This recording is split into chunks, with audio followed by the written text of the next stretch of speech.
إن الحمد لله نحمده ونستعينه ونستغفره ونعوذ بالله من شرور أنفسنا ومن سيئات أعمالنا من يهده الله فلا مضل له ومن يضلل فلا هادي له وأشهد أن لا إله إلا الله وحده لا شريك له وأشهد أن محمدا عبده ورسوله أما بعد فأعوذ بالله من الشيطان الرجيم يا أيها الذين آمنوا اتقوا الله حق تقاته ولا تموتن إلا وأنتم مسلمون يا أيها الناس اتقوا ربكم الذي خلقكم من نفس واحدة وخلق منها زوجها وبث منهما رجالا كثيرا ونساء واتقوا الله الذي تساءلون به والأرحام إن الله كان عليكم رقيبا يا أيها الذين آمنوا اتقوا الله وقولوا قولا سديدا يصلح لكم أعمالكم ويغفر لكم ذنوبكم ومن يطع الله ورسوله فقد فاز فوزا عظيما محترم و معزز و عزتمند و مسلمانان ورونو الله رب العالمین په قران کریم کې زمون د یو دشمن تذکرہ کړی دا چې هغه ډېر سخت دشمن دی کله چې هغه دشمن خواله څوک ورشي نو هغه به نه پریږدي الله رب العالمین مونږ ته ویلي دی چې هغه نزان بچ کړي هغه څه شی دی هغه ته ویل کېږي نار جهنم د جهنم اور چې دا ډېر سخت اور دی هغه انسان تباہ دی هلاک دی څوک د جهنم اور ته ور داخل شو په دنیا کې کچا د جهنم اور ير ک او قلار د خوبونو زندگی تیر کړلا د خوراک او د اسکاک او اڅ اخرت ته فکر ونک نو دا انسان تباہ دی د جهنم په اور کې بدا وچاړي او کچیر د دنیا کې انسان د الله رب العالمین نه د یری زندگی تیر کړلا وېری د جهنم د اور تیر د وجه نه وجړلې نو الله رب العالمین بدا انسان د جهنم د اور نه بچ کی نن بدا خبر ذکر کو چې بوکاو اهل النار په جهنم کې د جهنمینو جړاګان او چغي او پریادونه او دویمه و سره څنګه دا خبر ذکر کو چې مطالبه او غوښتنې د دې جهنمینو د الله رب العالمین نه چې د الله رب العالمین نه بکمي غوښتنې د جهنمین کوي نو قران کریم کې الله رب العالمین ویلي دي سوره الحجر کې د دې کافرانو ارمان ذکر کړی دی الله رب العالمین وی جهنمین چې کله جهنم تورشي نو دایب ارمان وکي ربما يود الذين كفروا لو كانوا مسلمين دایب ارمان وکي چې کاش موږ د دنیا نه مسلمانان راغلي وي او د دې کلمې سره راغلي وي چې لا اله الا الله محمد رسول الله کاش دا کلمه ویلي وي مسلمانان راغلي وي ارمان به وکي دوی او سوره الفرقان کې الله رب العالمین ذکر کړی دی چې ويوم يعض الظالم على يديه فاغه ورځ چې چک به ولګي ظالم په خپل لاسونه باندې او دسی به وای چې یا لیتن اتخذت مع الرسول سبیلا ای ارمان دې ملرا کاش چې د رسول تر ملره د اطاعت نه ولې او د رسول تابعداري میکلې وي او د نور چا تابعداري مینه وکړه دسی ارمان به وکړه کافر او سوره الملک الله رب العالمین وای اذا جهنمین کله دی جهنم تورشي او دا د جهنم دا غړمبار ویني او دا خناري ویني او دا ازبیرګی د جهنم ویني وای دی بدشي وای لو كنا نسمع او نعقل ما كنا في اصحاب السعير کاش موږ په دنیا کې قران اوریدلې وې د نبی خبرم اوریدلې وې او یم پیزان کوی کړي وې یا د کلمې ما كنا في اصحاب السعير موږ اوس د جهنم کې نه وې د ګرم اور کې بنوي نو دا جهنمین بدسي ارمان کوي دا جهنمین برا ټول شي او دسي به وای چې راځي ورشو الله رب العالمین ته د جرګې لپاره جرګه وکړو الله رب العالمین ته ویو چې الله موږ د جهنم نه وباسه دی براش الله رب العالمین ته وایي چې الله موږ د جهنم نه وباسه څه د پاره دې لپاره نعمل صالحا غیر الذي كنا نعمل دې لپاره چې په دې دنیا ته لاړ شو به ته الته نیک عمل وکړو او ستا اطاعت وکړو د عمل وکړو چې مخکې نه کړي خیسته عمل وکړو او د دنیا نه به تراشو الله رب العالمین به ورته وایي چې کله اچره د شکار نشي کېدل انها کلمه هو قائلها دایو کلمه دا چې دا سړی وایي چې الله ما دنیا ته واپس کا خدا چیرته کې دی چې ته به د دنیا ته واپس شي اوس دې جهنم کې کینو چغي ووا مدا جهنمین بسره کم چغي وای حدیث کې راغلی دی پر روایت د انس ابن مالک رضی الله عنه دا حدیث سنن ابن ماجه کې امام ابن ماجه رحمه الله ذکر کړی دی حدیث کې د سره راغلی دی یرسل علی النار البکاء پدې جهنم کې با پدې جهنمین باندې جړا راشي او جاړي با چغي به وای فریادونه بکئی چې الله من تبا کې من هلاکي من نیس نابود کې چې د جهنم د اور نخلاصو وای فیبکون حتا ينقطع الدموع طيب الدمر وجاړي چې بلسترو کې به اوخ اخر ختم شي وای ثم يبكون دما چې کله بلسترو کې دا اوخ ختم شي به وجاړي د سترګو نه به وین روان شي دمر بدای وجاړي وای حتا يرى في وجوههم كهيئه الاخدود وای دی به دمر وجاړي چې تبا دا ګمان کې چې په دې مخونو کې دی اوخ کو سم لختي او کندې جوړې کړې دي دا جهنمین به دمر وجاړي وای حتا لو ارسلت السفن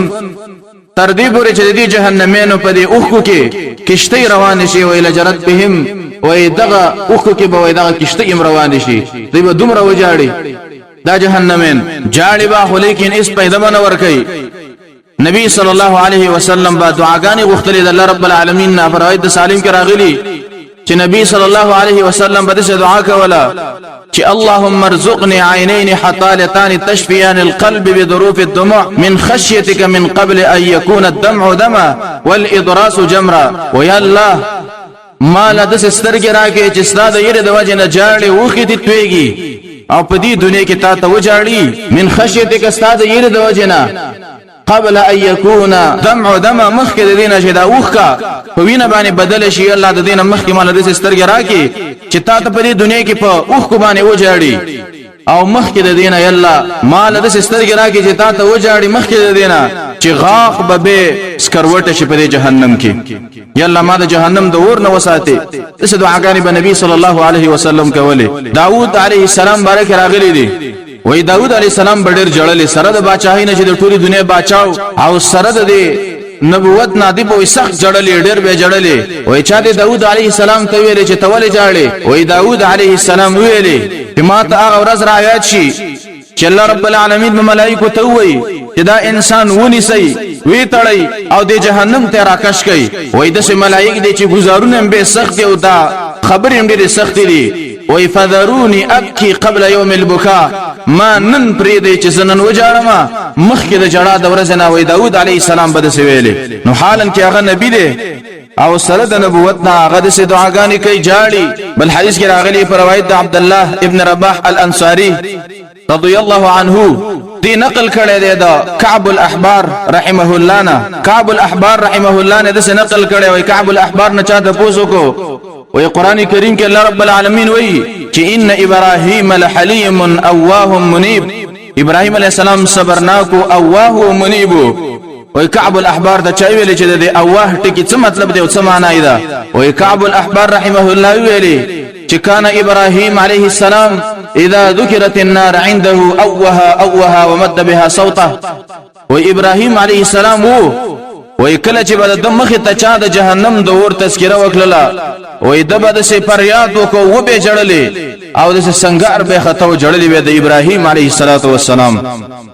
د جهنم ډیر سخور دی قران کې الله ویلا تبخي ولا تذر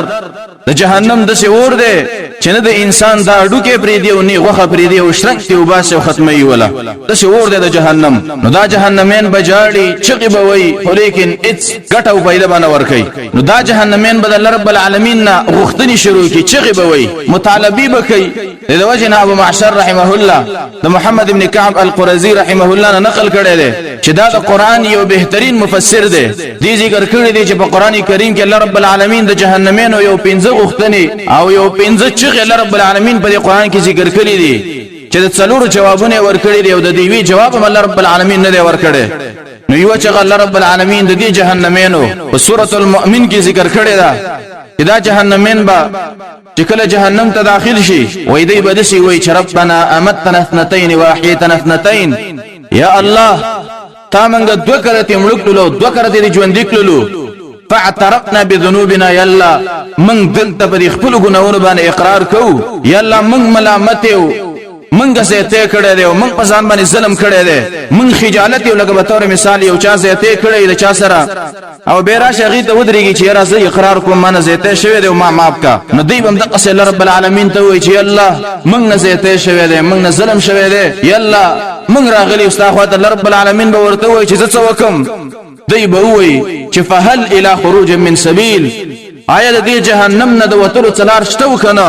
یلا من د جهنم نه وباسه یلا رب العالمین به ورته وی چې ذالکم بانه اذا دعي الله وحده كفرتم وان يشرك به تؤمنوا وای په دې وجه باندې تاسو دې جهنم ترا وصله شو دې جهنم ته ما ور داخل کړی وجداوا چې کله په دنیا کې یوازې الله رب العالمین ته چغواله شو چې الله رب العالمین یوازې د بندګۍ لایق دی او مستحق دی کفرتم تاسو به ویل چې لکه دا مولا څه خبرې کوي نوې خبرې کوي چې یوازې الله رب العالمین د بندګۍ لایق دی او دا بابا څه نشي کولای او دا زیارت نشي کولای او دا زړی بابا اسې دی او دا میلی بابا اسې دی چې کله بده څه خبره وشوله کفرتم تاسو باندې کوپر کو چې دا مولا څه ګډي وړي وای و ای یشرک به تؤمنو او کله الله سره بل شرک خبره وشوله چې دا پلانې بابا د الله سره شریک دی دا میلی بابا د الله سره شریک دی او دام خ کول کوي او دل الله برخه ورکړي دا تؤمنو تاسو به تصدیق کو تاسو به ویل چې دا مولا صحیح خبره کوي او دا زمونږ د توبېت مولا دی په دې وجه باندې چې تاسو د الله سره بل شریک جوړوو پر خدارم جوړوو بل چاتم چغي والی په دې وجه باندې تاسو د جهنم ته ور داخل شوي وس چغي وای وس تاسو چغي نه قبليږي دی به وای الله رب العالمین ته چې یا الله ربنا ابصرنا وسمعنا فارجعنا نعمل صالحا يلا من دا جهنم او دا عذابونه دا ارڅ پر خپل سترګو ولیدل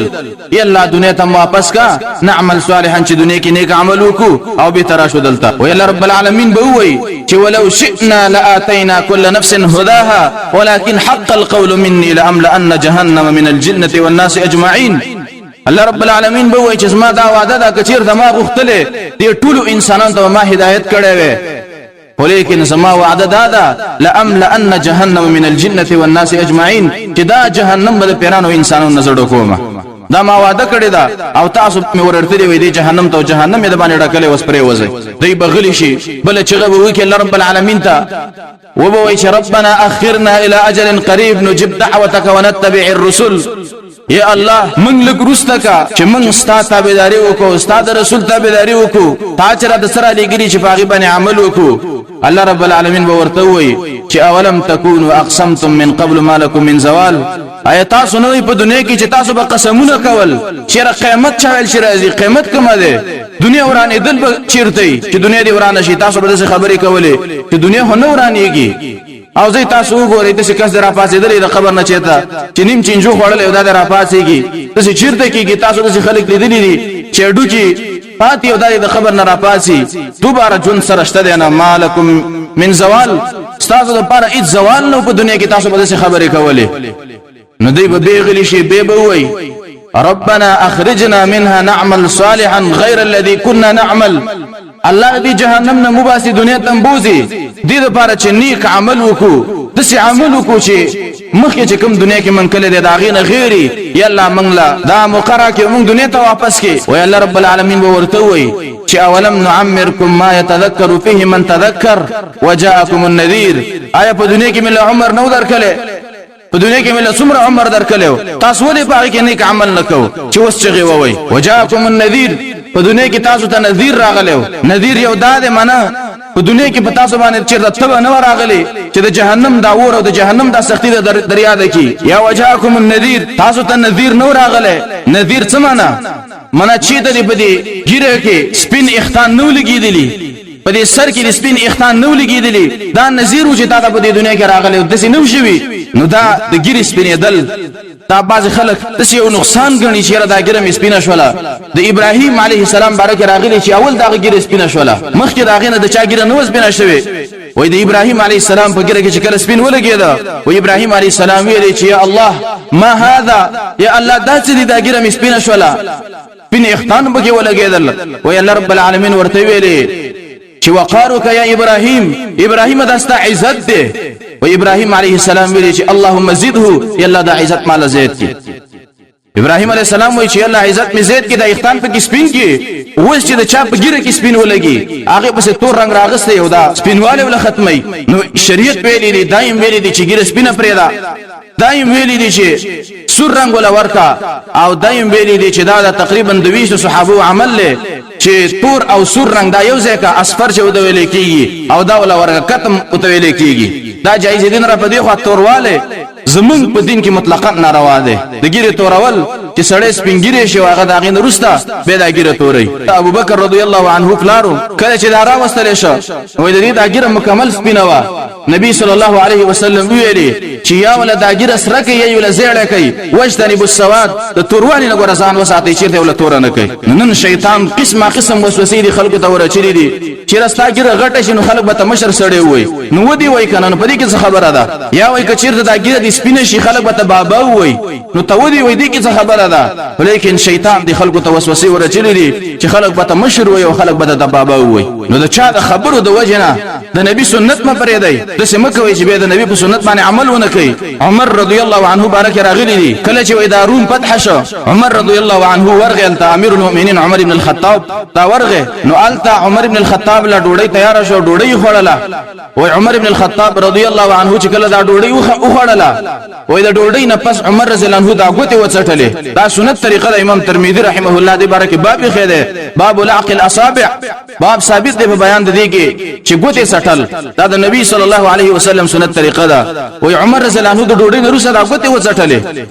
وای عبد الرحمن ابن عوف رضی الله عنه ناس ودی ته ویل چې امیر المؤمنین دا کار ته مکوا زکه دا خلق د نوې تمدن والا خلق دی او د ماډرن زماني والا خلق دی لکه وسم خلق وای چې لکه دا د نوې زماني خلق دی او دا تاسو خان دي دا کار مکوا وای عمر رضی الله عنه عبد الرحمن ابن عوف ته ویلي چې عبد الرحمن تاسو ویلي دا خبره خو اوریدله دې د پاره ته ویلي دوباره به بیکولا چې دا نور خلق متوجي شوی عبد الرحمن تاسو ویلي بي ویوا وای هغه ته بي ویلي چې امیر المؤمنین دا ګوتې ته مڅټه زکه دا خلق د نوې زماني خلق دی دوی د ماډرن زماني والا خلق دی د نوې زماني خلق دی او دوی دا بد ګڼي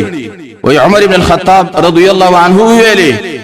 چې دا ګوتې څټل سنت محمد صلی الله علیه وسلم دا زما د محمد صلی الله علیه وسلم نخد او طریقه ده او اترك سنه حبيبي لهؤلاء الحمقى آیا زبد خپل محبوب طریقه د خپل نبی طریقه د دې قمقلانو د پاره پرېدم عمر ابن الخطاب وایي چې ویلي حالن کې هغه امیر المؤمنین عمر ابن الخطاب نن من څکو چې د معمولی خبره د وجه نه د نبی صلی الله علیه وسلم هغه طریقه منګ پرېدو نو پکار دا چې د نبی په طریقه باندې من عمل وکړو نو دا جهنمین به چغه وکي چې ربنا غلبت علينا شقوتنا وكنا قوما ضالين رب په دنیا کې موږ باندې بدبختی غالب شو موږ گمراهان قوم یو او ربنا اخرجنا منها فإن عدنا فإنا ظالمون رب دې جهنم نه موږ صرف وباسا کچیر ته به موږ هغه سي عمل وکړو موږ به ظالمان وي الله صرف دې جهنم نه وباسا و الله رب العالمین ورته وي چې اخسوا فيها ولا تكلمون کور شي او زما سره خبره مکوي دې جهنمینو ته الله رب العالمین وي چې کور شي او زما سره خبرې مکوي د وجنه امام ابن ابي حاتم رحمه الله د عبد الله ابن عمرو ابن العاص رضی الله عنهما نقل کړی دی وای په دې جهنم کې با دې جهنمینو باندې یو څوکیداری او دا څوکیدار تبدا جهنمین را ټول شي او داغي بنوم مالک یو د غږ به تو کی اے د جهنم څوکیدارا ستا رب په موږ باندې فیصله وکي او موږ دې جهنم نه نورو باسي موږ تم شو په جهنم کې الله رب العالمین به جواب نه ورکړي په دې کې به تسلويخ کال تیر شي قانون دار څوک چې چاله جواب نه ورکړي نو سړی له سخت کار غوسه ورزي او تسلويخ کال بعد به الله رب العالمین د خوانه جواب راشي او دا ملائکه ته به ته وای دا څوکیدار د جهنم چې انکم ماکتون الله جواب دار چې تاسو په جهنم کې همیشه وي د الله د خوانه به جواب راشي به د وجه عبد الله ابن عباس رضی الله عنهما نقل لی دا وای کړه چې جهنمین دی ملائکه ته فریاد وکي چې الله ته وی چې موږ د جهنم نه وباسا یا رسد د عذاب کې لګن نرمي وکا وای زر کال بعد بد الله د خوانه جواب راشي چې اخسوا فيها ولا تكلمون کور شي جهنميان زما سره خبرې مکوي د الله د خوانه به د جواب راشي دا د عبد الله ابن عباس رضی الله عنهما قول له نو پکار دا چې موږ په دې دنیا کې د جهنم د اور نزان وساتو د جهنم د اور نزان بچو هغه کارونه وکړو چې د جهنم د اور نه پېزان بچو یو حدیث کې راغلی دی او ډیر د یری حدیث دی دا د شفیع ابن ماتع رحمه الله پر روایت باندې او دا روایت امام طبرانی رحمه الله په معجم الکبیر کې نقل کړی دی او حیثمی رحمه الله په مجمع الزوائد کې د حدیث نقل کړی دی ډیر د یری حدیث دی دا نبی صلی الله علیه وسلم ورزه د ملګرو سره ناسو او ویلي چې اربعه يؤذون اهل النار على ما بهم من الاد ويتسلور قسم خلق دي تسلور قسم جهنمين دي په جهنم کې چې دا نور جهنمين بل دي تسلور قسم جهنمين نه تنګي د دیو د چغونه د دې د پریادونو نه د دې د بینه به نور جهنمين پتنګي چغي بوي او يسعون بين الحميم والجحيم د جهنم په منځ کې او د ګرمو په منځ کې به دا جهنمين اوړي راوړي او دا چغي به خيږي او دا به تر رواني او فيدعون بالويل والثبور او دغه څلور قسم خلق به دسي چغي وای چې الله من هلاکي من تباکي من نس نابود کی من ورکی چې د عذاب نه وسبت شو د عذاب نه خلاص شو وای فیجتمع اهل النار بعضهم الى بعض وای دا جهنمین خپل منځ کې راټول شي وای چې دی جهنم د څلور قسم خلقونه خو من تنگ شو اخر دوست به مولا رالو راځي چې ورشو او ته پوښتنه وکړو چې تاسو په دنیا کې کوم ګناه و چې وصلی رب العالمین په دې عذاب کې اخته کړی وای نو په دې کې څلور قسم خلکو کې به یو کس دسی چې رجل مغلق علیه تابوت من جمر یو سړی به جهنم کې دسی چې دا به د سکروټ په تابوت کې بند شوی د سکروټ د جهنم د سکروټ په تابوت کې ورته لرګي تابوت نه دی د پولادو تابوت نه دی د اوسپنې تابوت نه دی د جهنم د سکروټ تابوت دی په دې کې به دا بندي او فیدعو بالویل والثبور او دا بده چغي وای چې الله ما هلاک ما تباک ما ورکی ما نس نابود کی دویم قسم سړی بده سي ورجل يجر امعاءه دویم قسم سړی بده سي چې د اخر ته بش کیدلی او ځان پسې بنا کول می د سره کاږي او دا بده سي چې یا ربي ادعوک بالویل والثبور یا الله ما ورکی ما هلاک ما تباک ما نس نابود کی چې دې عذاب نه زوس خلاص ما دریم قسم سړی بده سي ورجل يسيل قيحا وصديدا دریم قسم سره به دسي چې د خلینه به د وینو زو د سیلاب رواني او دا بم چغي وای چې الله ما هلاک ما تباک ما نس نابود کی ما ورکه څلورم قسم سره به دسي چې ورجل ياكل لحمه څلورم قسم سره به دسي چې د خپل غوخه بخوري خپل غوخه ته بنخته او دا بخوري وای دا جهنمین به اولنی قسمه کس تراشي هغه کس د براشي تابوت من جمر چې هغه د جهنم د اور پس کروټو کې بند دي د جهنم د سکروټو په تابوت کې بند دي وای سړی ته براش او ورته وای چې ما بال الابعد قد اذانا اے بدبخته اے رزيله اے ګناګارا ستاسو دنیا کې کوم ګناه چې ته په دې عذاب کې وس اخته چې د جهنم پس کروټو کې باندې استاد وجه نه مونږ تم تکلیف دی او دا چغه وي او دا بي دي راخيږي دا به وای ان الابعد مات په دنیا کې مې ګناه دا وکړه چې زه په دنیا کې مړ کېدل ما وفي عنق اموال الناس زما په سټ کې د خلکو مالونه دي د دنیا نه ما د خلکو مالونه راوړي دي د خلکو مالونه می خوړلې دي او په دې عذاب کې زه سختې ما چې د جهنم د ورس کروټي دی وزب کې بندې ما په دنیا کې د بل چا مال خوړل د بل چا یو روپۍ خوړل به زه حق خوړل په جهنم کې خپل د ور پس کروټو کې ځان بندولې نن کومه تاسو وګورو د کلی ملک به د کلی په سبب مال راځي او دغه ملک به وي کومه تاسو وګورو دکانداران به زه ګټ او ظلم بکې په عوام خلکو باندې کم ظلم چې دکاندار وسوشي د خلکو نه د روپۍ وي یا د نور خلک والا دا ډاکټران وغیرہ یو روپۍ چې د مسلمان نه تا زیاته واغسل او زیاته دی وسره وکړه تا د شي لکه د جهنم کې تا د جهنم پس کروټو کې د ځان بند کی حدیث کې راغلی دی شهید ته ارث بخله کیږي او الا الدين مگر قرض شیطان ما کیږي د بل چا قرض چې د دنیا نه د بل چا روپۍ ویوړلې کتا ارڅمرا حجونه دي کلی صدقې دي ورکلی زکاتونه دي ورکلی او د دنیا نه د بل چا روپۍ وړي ک ارڅونه وګدوګ د منځونو تهجدونه دي کلی نو الله رب العالمین بری په تقص عذاب کې اخته کوي چې د جهنم دور پس کروټو کې به ته باندې د دویم کس تبراشي ورجل يجر امعاءه هغه کس ته براشي چې دا خېټش کېدلی او دا کلمې ځان پسې راکاږي وایي ته براشي او دې ته به وایي چې ما بال الابعد اے بدبخته اے رزیله اے ګننګاره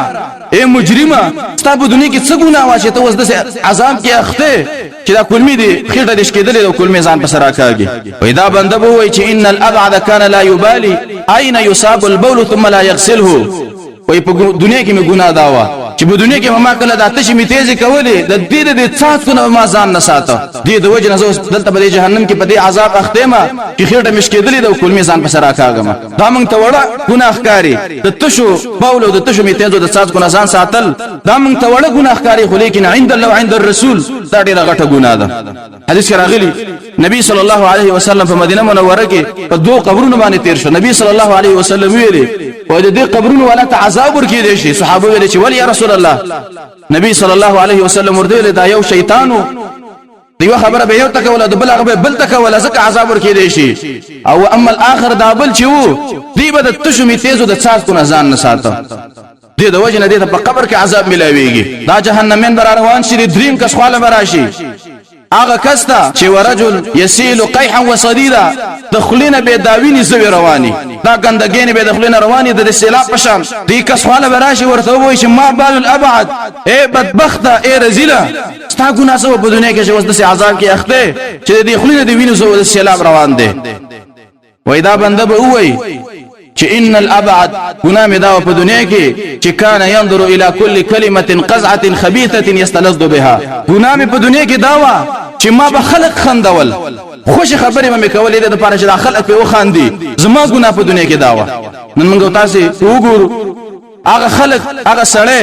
چې نور خندي و یاره دله قدر وکي دله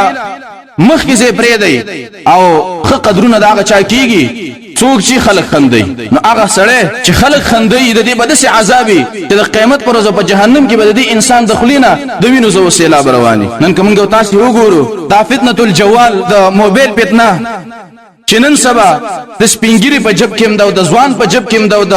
حتی د زنانه په جب کې مدا فتنه ده دا د موبایل فتنه او په دې کې بدا شینه غږی ځان تو خان دی بوتا او باز رزلان چې هغه د فیسبوک وغیرہ یوټیوب او دا ټیک ټاک د دې لپاره استعمالي چې د خلک په وخندي دوی وایي چې موږ ښه کار کوو چې د خلکو په مخونو باندې خنداره ول الله وی فلیضحکوا قلیلا وليبکوا کثیرا الله وی دا بندگان دي لږ وخاندي ډیر دی وجاړي او دوی موږ صدقه کوو د خلک خندو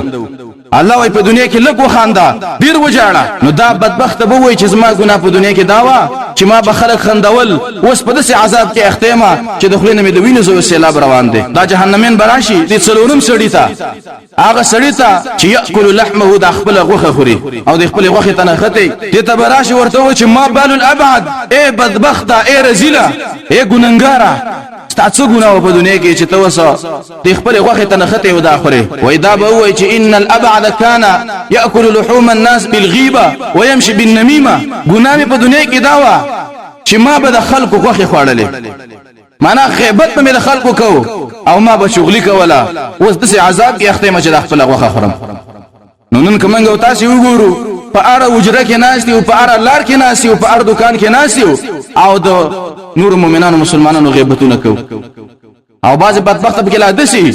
غیبت به شروع کیو به چې الله دې په غیبت کې نه راولي نو دا غیبت دې کې څه شي چې ته غیبت کې وي چې غیبت کې الله نه راولي څنګه نه راولي غیبت دې ته ویل کېږي چې بل مؤمن مسلمان کې یو کاری او تاغه پس نه خته چې پلانې د سې کوي پلانې د سې کوي دغه غیبت دې دا چې دې وکړه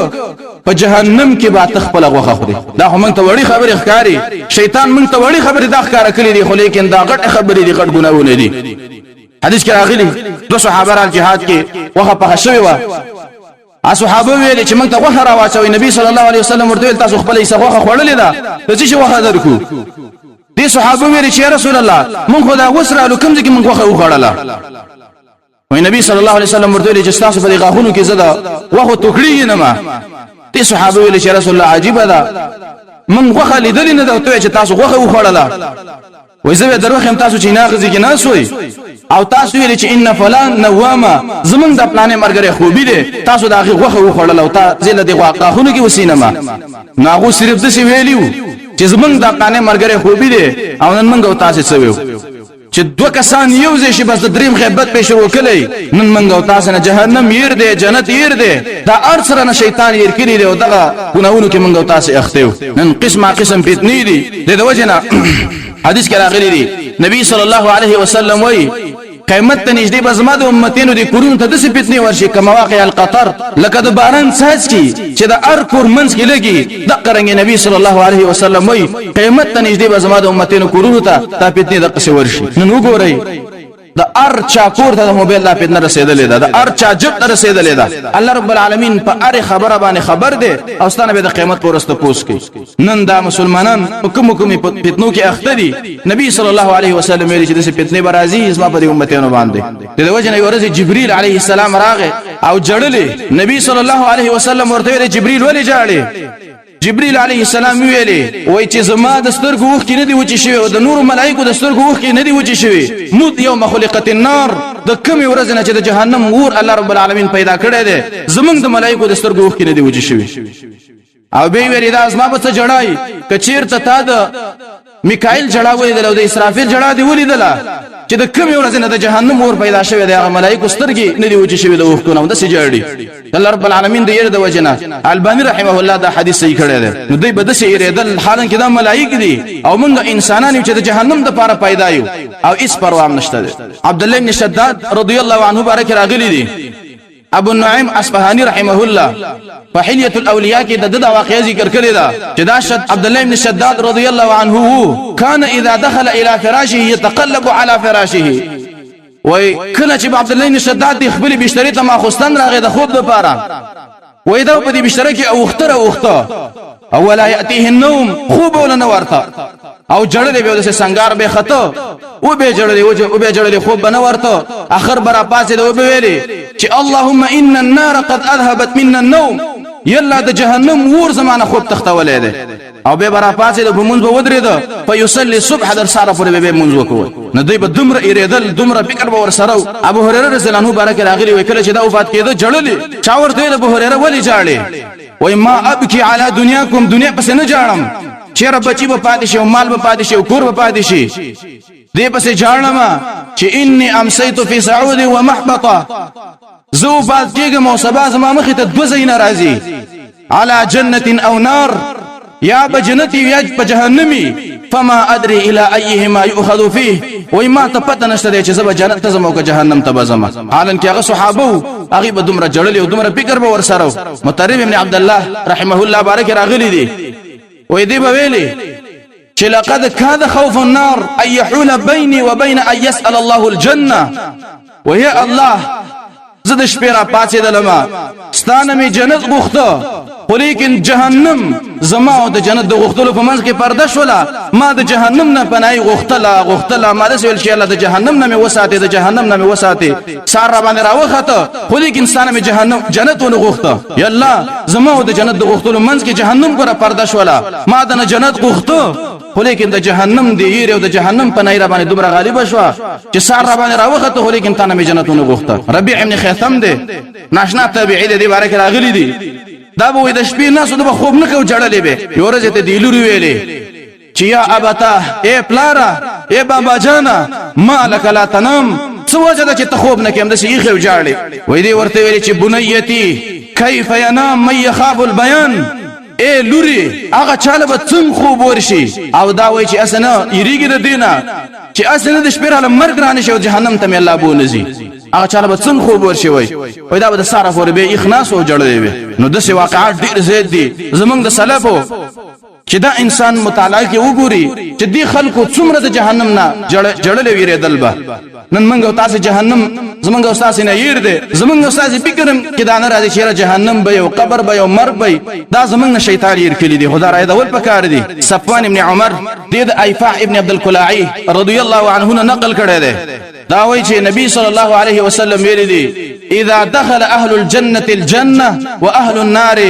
النار وای کله چې جهنمین جهنم ته داخل شي او جنتین جنت ته داخل شي وای په دې ټیم کې بل رب العالمین راشي جنتین ته برخکار شي او جنتین بدا الله رب العالمین ملاقات وکي وای دا جنتین په جنت کې په هیڅ یو انعام باندې دومره نه خوشاله شي لکه څومره چې په جنت کې د الله رب العالمین په دیدار باندې خوشاله شي امام قرطبي رحمه الله یو روایت راوړی دی وای کله چې دې زلیخی د یوسف علیه السلام نه مطالبه د زنا وکړه او دا غلط کار به وکړو یوسف علیه السلام ته ویل چې یا یوسف ماته وګوره زلیخی ورته ویل ځان خیسته کړو و یوسف علیه السلام ورته ویل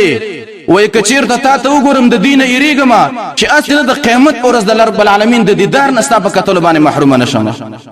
نن موږ تاسو چې په کوم ځای کې زنانه وینو دا غینه نظر نه خطا کو چې په موبایل کې تصویر وینو نو به موږ تاسو دا غینه نظر نه خطا کو حالن کې یوسف علی السلام نبی دې سره د دین زلیخی ته وای کتا ته وګورم اسنه چې د قیامت پر د رب العالمین د دیدار نه محروم نشم د سلفو کې یو عالم د چا د پوسو کو وای چې دا څه وجه ده چې دا سلف صحابه تابعین و غیره نیکان خلق چې بکله وفات کېدل اغیبا خوشاله بو او مونږ چې کله وفات کیږو مړ کیږو مونږ جاړو خپې ولې دا وجه څه ده او هغه ته ناشنا جواب ورکاږي وته ویلي چې هم عمروا الاخره دا سلف چې وو دا صحابه چې وو د اخرت جوړ کړي او اخرت آباد کړي او دنیا خراب کړي وا قانون دار چې څوک د خراب کور نه آباد کور ته هغه خوشاله او ارچ منګو ونحن عمرنا الدنيا وخربنا الاخره من دنیا ځان آباد کړي دا خو لیکن اخرت هم خراب کړي دي نو طبعا چې څوک دا آباد کور نه خراب کور لذي ختم نه خپي وای وجه دا نن منګو تاسو دنیا ته په مخه باندې چې څنګه کور جوړ کو څنګه مال وګټو څنګه پیسې پیدا کو خو لیکن د اخرت کور جنت زمنګ دا سوچم نشته چې جنت وګټو یا ونه ګټو په کار دا چې من دا جهنم ځان ته رايات کو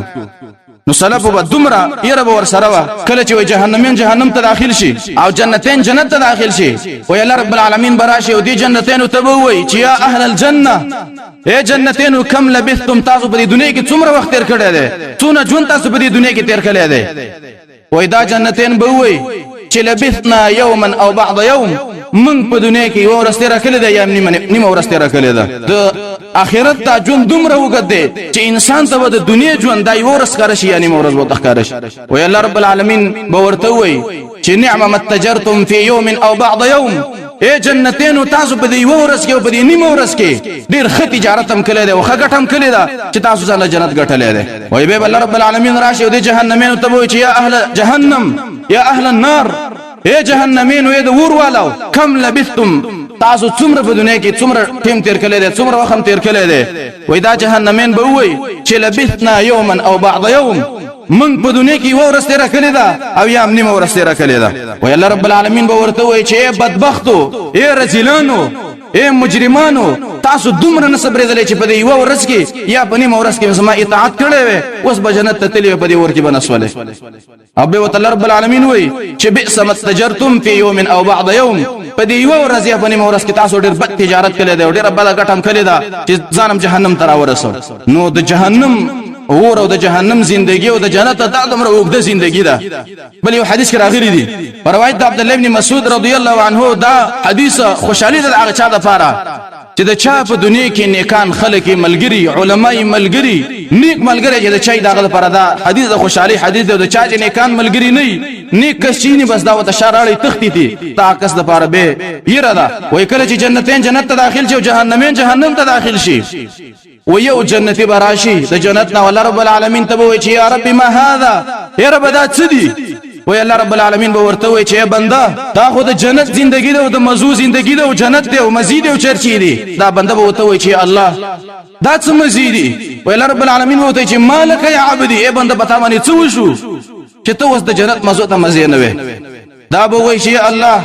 دا به څه مزي زما په دنیا کې یو نیک ملګری او هغه ته جهنم ته داخل کړي دي ما ته په جنت کې سکون مزه اطمینان آرام نه ملويږي غیر د عقل ملګری نه عبد الله بن مسعود رضی الله عنه په دغه ټیم کې ویل چې الله ډېر رحم کوونکی ذات دی او الله رب العالمین به دغه جنتی ته وای چې ورشه او د جهنم نه دغه ملګری راوباسه وای دغه کس به ورشه او د جهنم نه دغه کس راوباسه جهنمی د ملګری وای په دغه ټیم کې به جهنمین چغه وکي دا ګونګاران به چغه وکي د چا چې په دنیا کې نیک ملګری نه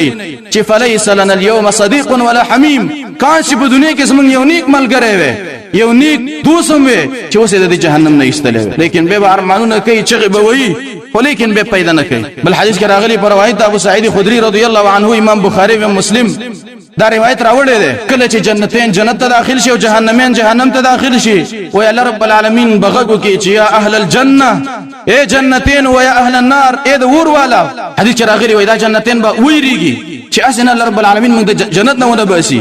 او جهنمین به خوشاله شي کې دې الله رب العالمین راته وای چې تاسو به سره وځي جنت را داخل شي و الله رب العالمین به مرګ راولي دی یو ګټ په شکل کې او د جنت او د جهنم په منځ کې یو غونډې د واغې ته اعراف لیکيږي په دغه غونډې بل رب العالمین دغه ګټ حلال کی او به وای چې اے د جنت والا اے د جهنم والا دا مرګ دی چې ما ختم کړ د دینه پس مرګ نشته دی او د دینه بعد خلود لا موت د دینه پس امیشواله دی او د دینه پس مرګ نشته دی نه په جنت کې مرګ شته او نه په جهنم کې وای کچیرته په جنت کې مرګ ونه دی جنتینو بده خفګان د وجنه مړوي او کچیرته په جهنم کې مرګ وي جهنمینو بده خوشالي د وجنه مړوي او الله رب العالمین به وي چې د دینه پس ګوره همیشواله دی او د دینه پس ګوره مرګ نشته دی ورځ عمر رضی الله عنه دا په لار کې روانو نو په کثیب ورملین د شګو په یو ډیر راکې باندې تیر شو وای عمر رضی الله عنه په جړاش پر اپری وتوسلګي وي او جاړي او چغي وي ګره مبارک علم دشولا یو صحابي و تراغه ورته ویل چې امیر المؤمنین ما یبکیک امیر المؤمنین ته تشي جړی ولې جهړي وای عمر ابن الخطاب رضی الله عنه ویل چې ذکرت اهل النار وای ما ته جهنمین رايات شو د جهنم والا مې رايات له فلو كانوا مخلدين في جهنم في بعدد هذا الرمل وای کچیر د جهنمین په جهنم کې د دې شګو د شمار باندې باندې په جهنم کې اوسېدل او به د جهنم نه وتل نو دا د شګو ډېر رقیبم ختم شوی خو لیکن د دین زیت عمر باندې او د دین زیت ورځ په اندازه باندې دا جهنمین په دې جهنم کې خو لیکن ختميږي بنا کله شګو د ډېر رقیب په اندازه باندې جهنمین اوسېدل په جهنم کې د شګو ډېر رقیب ختم شوی خو لیکن د جهنمینو عمر او ژوندۍ په جهنم کې نه ختميږي زه سره به دومره فکر او دومره غم او حالن کې هغه امیر المؤمنین عمر ابن الخطاب د مسلمانانو امیر دی په دنیا کې ول زیر راغلی هغه د سجاړي د وجنه د عثمان ابن عفان رضی الله عنه بارک راغلی دی وی ورځ سار نه عثمان ابن عفان رضی الله عنه په جړاشه مسبخیم شو دا جړی مازیګر شو په جړا دی حتی تر دې پورې تر ماخام پورې عثمان ابن عفان په جړلې وای چا دی عثمان ابن عفان ته ویل چې ابن عفان اې د عفان زویا ما یبکیک تاسو جړی ولې جړلې وای عثمان ابن عفان رضی الله عنه ویل چې په قران کریم کې یو آیات دی ما هغه جړی قران کې الله وایي چې وان منکم الا واردها كان على ربك حتما مقضيا څوک پتا سو کې نشته مگر ختما به ورځي دی جهنم ته ورځي نو جهنم ته ورته یا د امتحان لپاره دی په پولیس رات باندې دی وای فما ادري الى ايتهما اسير وای ما ته پته نه لګي چې دې دوه کې وځه کم زیتا زما وای دې د وجه نه زجاړم وای والله ابکتني وای قسم بالله چې دې خبره زو جړه ولما چې ما ته پته نه لګي چې زما جهنم ته زما او جنت ته بازم حالان کې عثمان رضی الله عنه هغه صحابي وو چې جيش العسره تیار کړي او تبوک غزا مسجد نبوي له دسمه اغسته وا نبی صلی الله علیه وسلم ورته ویلي چې ما ضر عثمان ماذا عمل بعد هذا وای که عثمان د دې صدقین روسته ارڅومره ګناونه وکي دله دا ضرر نه ور کوي دا جنتی صحابي دی نبی صلی الله علیه وسلم ته په دنیا کې زیره ور کړو حال کې سره د دینه عثمان ابن عفان جاړي او وای چې زب جنت تزم که جهنم تبزم او نن موږ تاسو د 14 صدې مسلمانان سره رسدا فکر نشته چې جنت څه ته وای که جهنم څه ته وای چې جنت لوزو که جهنم ته په کار چې دا سوچ موږ پیدا کو د ځان سره عبد الله بن رواحه رضی الله عنه بارک راغلی دي چې دا د نبی صلی الله علیه وسلم شاعر کله چې غزوه موتا کې او معرکه موتا کې او بل نوم د جيش الامراء ویل کېږي په دې غزا کې چې کله عبد الله بن رواحه رضی الله عنه دا امیر مقرر شو اول امیر نبی صلی الله علیه وسلم مقرر ک زید ابن حارثه دویم مقرر ک جعفر ابن ابي طالب دریم مقرر ک کثیر داغم شهید شو به واستاسو امیر عبد الله بن رواحه وای کله چې عبد الله بن رواحه د ملګرو مخخه غستله د رومانو سره جنگو وای عبد الله بن رواحه په جړاشه وای چا ورته ویل ولی جړلی وای عبد الله بن رواحه ویل چې قران کریم کې یو آیت دی هغه می جړی الله وای چې هیڅ پتا سو کې نشته دی چې هغه به جهنم له ختمن ورزي وای ما ته پته نه لګي چې جهنم ته ورشم چې به د جهنم نه زوزم او کنه به وزم وای دا خبره ما جړی وای کله چې لاړ زید ابن حارثه رضی الله عنه امیر شهید شو به جعفر رضی الله عنه امیر شو چې کله هغه شهید شو وای دې دا جندر واغستله او ځان ته دې ویل چې ابن رواحه اے د رواحه زویا کچیرته د مال د وجنه jihad نه کې استعمال دي د الله شي کچیرته د خزه د وجه نه جهاد نه کې ستا خزه دی پتا باندې طلاق شي مالک لا تقاتل ابن رواحه اذا رواحه سوی جهاد ولې نه کې جنگ ولې نه کې وای جنډه راواغه سره واسطه وخت او جهاد شروع کو وای کافرو د پلاس باندې گزارو کو په کوم لاس کې چې جنډه وا هغه لاس ته ورته وای دا لاس د پسې نه خته وای د لاس باندې پخه کې خدل او کشي کړه لاس او د ځان نه وښ کو ورته او به دا جنډر اواغه سره په چپ لاس کې ویني ولا به کافرو گزارو کړه چپ لاس هم تی وو به دا جنډر اواغه سره په دې گریوان کې ونی ولا او ویل چې مالک لا تقاتل ابن رواحه اذا رواحه حزب جهاد ته ولې نه کې جنگ ته ولې نه کې د الله په لار کې او به جهاد شروع حتی تر دې چې به دا شهید شو هم دې غزا کې نو دې صحابه سره به دومره غم او دومره فکر بو خو لیکن زمونږ سره دغه فکر او دغه غم نشته دي ابراهيم نحعي رحمه الله بارک راغلي دي کله چې وېدا او پات کېده وې دې جړلې ذل قدن په وخت کې چاو ته ویلې چې یا ابا عمران ما يبكيك ابو عمران ولې جاړي څه خبره ده چې ته جاړي وې دې ویلې چې مالي لا ابكي څه وجه ده چې زبر نه جاړم ولی بس نه جاړم او الله ما ته په قران کې ویلي دي چې تاسو به یا جنت ته یا به جهنم ته ځئ ما ته پته نه لګي چې زه به جنت ته ځم که جهنم ته به ځم دې د وجه نه وای زه جاړم نو سره دومره فکر او دومره غم به ور سره دې د وجه نه سعید ابن جبیر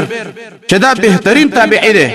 دا حجاج ابن یوسف دای شهید کړي دی او په تابعینو کې بهترین تابعی دی بارک راغلی دی وای په جون کې د نو خندلی وای ورځ ته چا ویل چې مالک لا تضحك تول نه خاندي لسعید ابن جبیر رحمه الله ته ویلي وای سعید ابن جبیر ویلي چې کیف اضحك والنار قد سعرت وای څنګه به زه خاندم او د جهنم ور بل شوی دی د سلمبي وای دی به وجود به وای زه څنګه خاندم د وجنه منصور ابن معتمر رحمه الله بارک راغلی دی وای کله چې دا او پات شمر شزل قدنی او پات ش وای کله چې عمل شمور غو کو یا بنیا ای بچوړیا او ای زما بچي او ای زما د زړه ټوکړي ای په ما باندې ګرانا وا قتیل جهنم ای جهنم وجله ته جهنم مړلې وای چا د دې مور ته ویلې چې جهنم دا څنګه مړکا وای دی ویلې چې ما قتل ابن اسما دا زوینه دی وجله الا خوف جهنم مگر دا د جهنم یې وجله دی وای او زما د ازوی د جهنم ملک علي ابن فوزير ابن عياض رحمه الله بارک راغلی دي چې دا د فوزير ابن عياض وی علي یورز دا راغه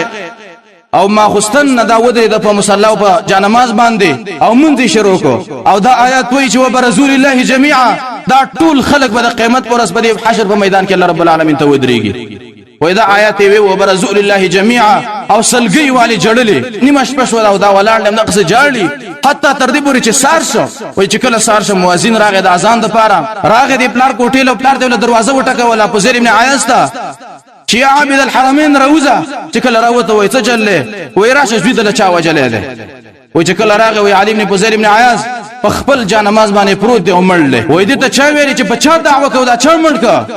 وای دی ویل چې د دې مدای ماته معلوم دی دا چې چا وجلې ده ماته معلوم دی وای څوک دی وای ما وراه الا قتيل القران د دې قاتل نه دی مگر دا قران دی د قران ملک دا آیات لستو چې وبرزول الله جميعا او دغه آیات دا وای ملک نو سلف سره به دومره غم چې د جهنم تذکری به وجل خو لیکن زمونږ استاد مخې ته د جهنم د ور تذکره وشي د جهنم یاداش وشي خو لیکن چې موږ د جماعت نوزو لکه څنګه چې مخ کیو نو بیا قصې رستمیو من کې بیخي قران او د جهنم د تذکره بیخي تغییر رب کې نه راولي الله رب العالمین دې موږ څه سوچ او فکر پیدا کړي الله رب العالمین دې موږ د جهنم د اور نه بچ کړي او الله رب العالمین دې د دسه نیکي وسو توفیق موږ ترا کړي چې پاغي باندې موږ د جهنم د اور نه بچ الله رب العالمین دې په دې خبرو د عمل کولو وسو توفیق راکړي وصلی الله تعالی علی خیر خلقه محمد وعلى اله واصحابه اجمعین برحمتک یا ارحم الراحمین